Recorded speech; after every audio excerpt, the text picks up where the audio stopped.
You wake up and the first thing you feel is pressure. Not excitement, pressure.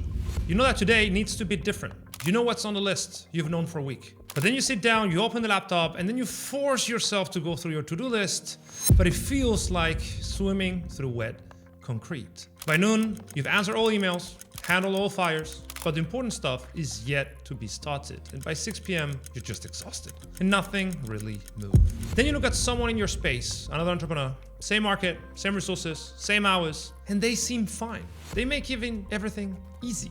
Like the work that costs you doesn't cost them at all. And what you tell yourself is that they're just more disciplined than you.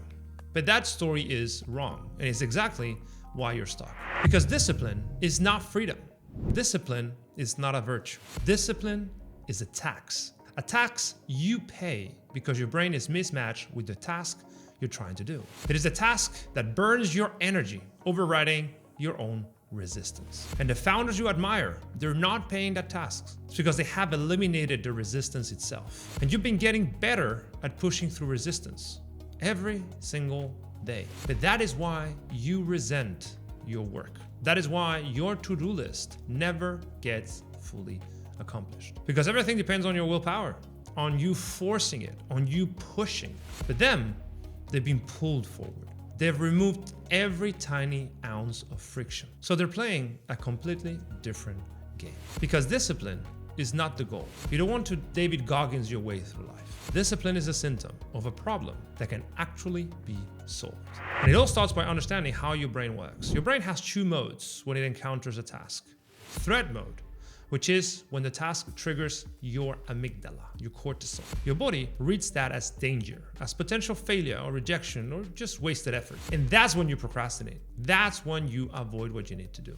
And if you force yourself through it, it costs you twice because your prefrontal cortex activates that threat response. But there's a better way, which is the reward mode, which is the task triggers dopamine anticipation. When your brain reads that as an opportunity and you don't need to force yourself to do the work, because you're pulled forward by the opportunity of doing it. And the task is the same, it's neutral. It is your association with the task that triggers one mode or the other.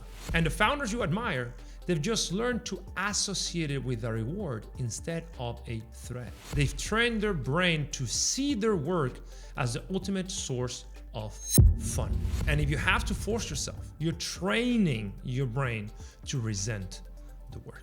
And right now, there's two positions that determine what you are as a founder. One is your resistance to the work, and the other is your clarity about what the work. Resistance times clarity. Where you sit on those axes is your current position, and it determines everything about how your days feel and what you're able to produce. You can be in high resistance when your threat triggers daily and you fight yourself to execute. Or in low resistance when you move without friction. Or in zero resistance when the work pulls you forward. And then you can be under high cognitive load when the variables are unclear and you're figuring it out as you go, or low cognitive load when inputs and outputs are mapped and execution is the only question. If you map this together, you get 6 positions.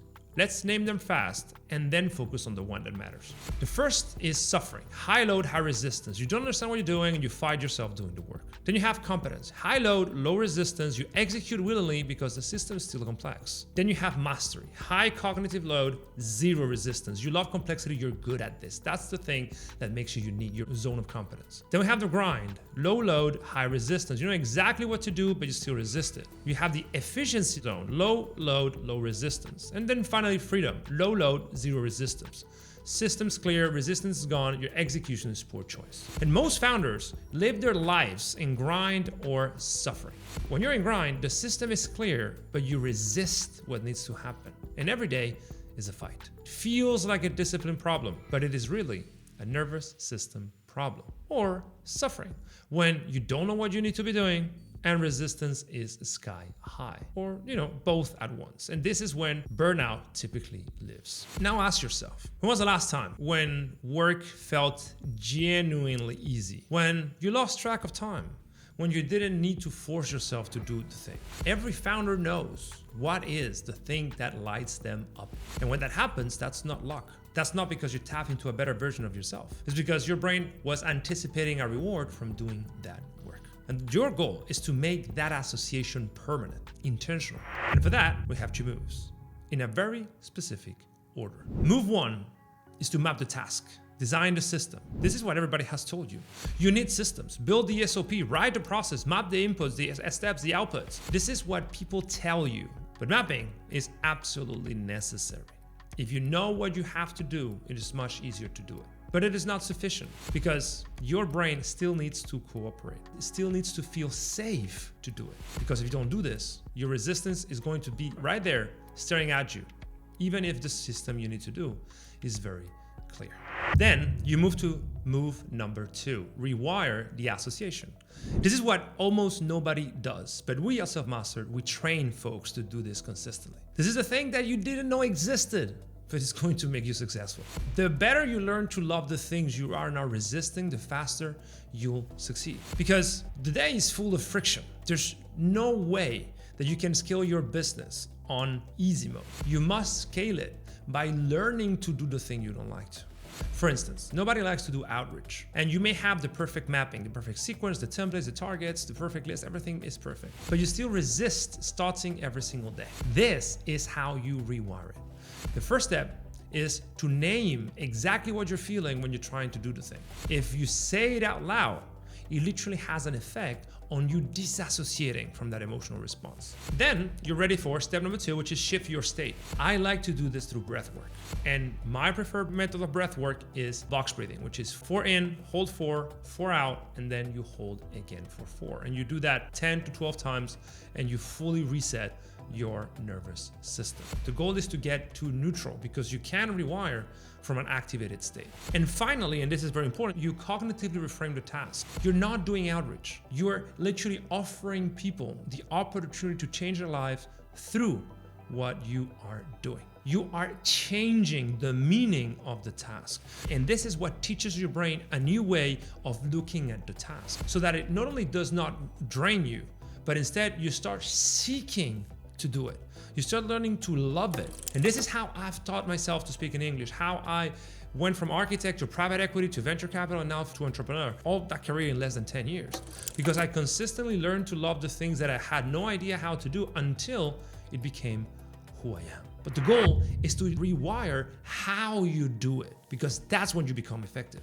When you don't dread the work, you become insanely intelligent. And for that, you need to map out precisely what needs to be done so you help the cognitive side of the brain, the thinking part of the brain, actually understand what the work is about, and then rewire your response to it so you're emotionally capable of doing it. So map first, rewire second.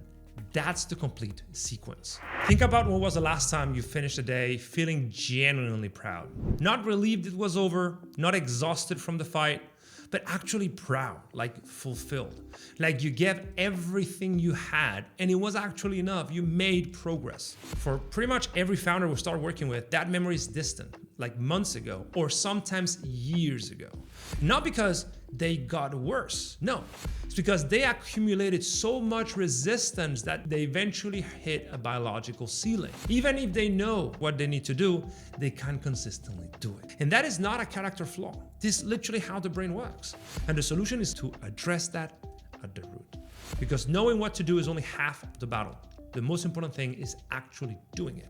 And that is a trainable skill. So if you're forcing yourself through the same resistance for months or years, understand that there's a way out that takes about a month, that is science-based and data-driven. And we've been doing this work for the past 8 years with founders around the world. If you truly want to break through the easy way, book your call below. See you in the next video.